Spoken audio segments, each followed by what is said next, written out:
रात के 12 बजे की ट्रेन में सब लोग अचानक मोबाइल की घंटी से जाग उठे। गुस्से में बड़बड़ाहट भी शुरू हो गई। तभी सबको पता चला कि वे सब एक ही ग्रुप में जोड़ दिए गए हैं। उस ग्रुप में लिखे नियम बहुत ही अजीब थे। पहला नियम था, रात 3 बजे से पहले चाहे सोने का नाटक करो लेकिन कोई आवाज मत निकालना और पूरे शरीर को अच्छे से कंबल में ढक लेना। दूसरा, ट्रेन में मुफ्त खाना पीना मिलेगा लेकिन सिर्फ नीली यूनिफॉर्म वाले कर्मचारी से लेना। अगर लाल यूनिफॉर्म वाला दिखे तो उससे बिल्कुल बात मत करना। तीसरा, डिब्बे के अंदर धूम्रपान करना मना है। अगर बहुत मजबूरी हो तो ट्रेन रुकने से पहले टॉयलेट में जाकर सिगरेट पी सकते हो। चौथा, ट्रेन के चारों ओर वीरान इलाका है, कोई इंसान नहीं है। अगर खिड़की के बाहर कोई परछाई दिखे तो वह सिर्फ भ्रम है और अगर वह परछाई लगातार तुम्हें घूर रही हो तो बिल्कुल मत हिलो और सांस रोक लो। इन बेतुके नियमों को सुनकर सबको लगा कोई मजाक कर रहा है। आखिर बिना कोई कॉमन दोस्त हुए कोई इतने लोगों को एक साथ ग्रुप में कैसे जोड़ सकता है। तभी अचानक ट्रेन के स्पीकर से एक अजीब आवाज आई। यह महसूस होते ही कि शायद ये सब सच है, एक लड़का फौरन टॉयलेट की ओर भागा क्योंकि ग्रुप में लिखा था कि ट्रेन रुकने से पहले ही टॉयलेट का इस्तेमाल कर लेना चाहिए वरना बाद में लाइन लग सकती है। लड़का जैसे तैसे निपटकर बाहर निकलने ही वाला था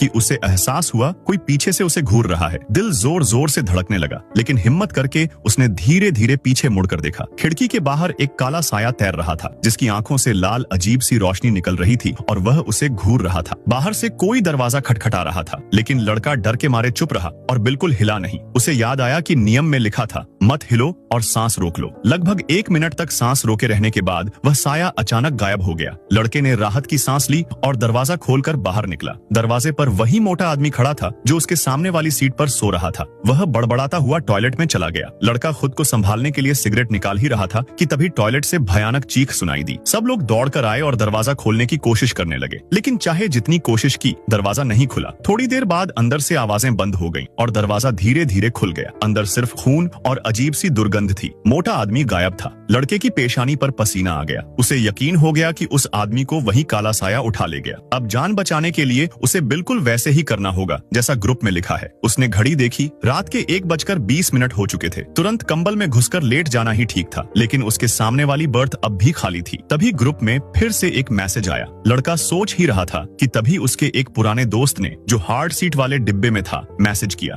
उसने लिखा कि अभी अभी अनाउंसमेंट हुआ है कि हार्ड सीट वाले यात्रियों को उतरकर दूसरी ट्रेन पकड़नी है और उसने लड़के से कहा कि उतरने के बाद फोन करना। लेकिन अजीब बात यह थी कि स्लीपर डिब्बे में ऐसा कोई अनाउंसमेंट नहीं हुआ था और यह जगह तो सुनसान जंगल जैसा था। यहाँ स्टेशन कहाँ से आ जाता? लड़के को शक हुआ और उसने तुरंत अपने दोस्त को मैसेज भेजा कि किसी हालत में ट्रेन से मत उतरना। लेकिन तब तक देर हो चुकी थी। लड़के को समझ नहीं आया जब ट्रेन रुकी तो दोस्त को वह दिखाई क्यों नहीं दिया। उसने मोबाइल निकालकर ट्रेन की जानकारी चेक की और तब जो नतीजा आया उसने उसके होश उड़ा दिए। वह जिस ट्रेन में बैठा है असल में ऐसी कोई ट्रेन अस्तित्व में है ही नहीं।